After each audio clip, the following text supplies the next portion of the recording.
Hello mga kaibigan, magandang araw, umaga sa inyong lahat. Ang video po na ito ay para lang po sa mga naniwala o interesado. Ito po ang libro ng STM o Kabanal-Banalan Santatlo. Sa mga interesado, subscribe po kayo para po malaman ninyo ang tunay na laman ng librong ito.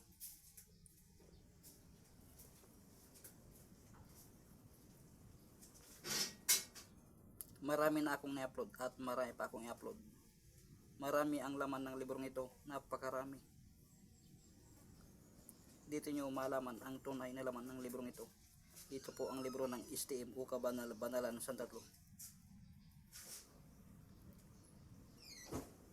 Dito nyo makikita ang kauna-unahang anyo ng Diyos o Diyos na wala hanggan sa anyong mata na may pakpak, at sa kanyang pakpak mabasa o nakasulat ang mga pala ng Diyos na kauna-unahan niyang ginawa ng wala pang mundo. Dito nyo rin mabasa ang kaysayan ng kombat spiritual ng tatlong personas at ng infinite Diyos o Diyos na walang hanggan mula simula hanggang sa kanilang pagtatapos, at sa sila'y magkasunda at umakyat sa ikapitong susun ng langit. Ito po yung kaysayan ng infinite Diyos o Diyos na walang hanggan na nagtago sa bato. Ito po yun. Sa mga interesado, subscribe po kayo para po malaman ninyo ang tunay na laman ng libro ng STM o Kabanal-Banalan Santatlo. Ito po yun.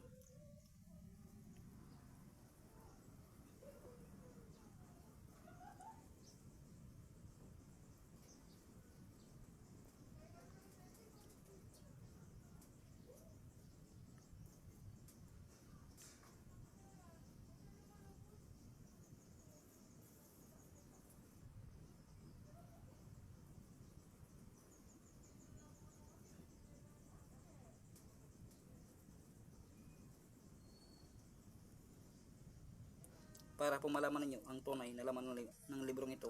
Ito po ang libro ng STM o Kabanal-Banalan Santatlo. Para po malaman ninyo ang tunay na laman.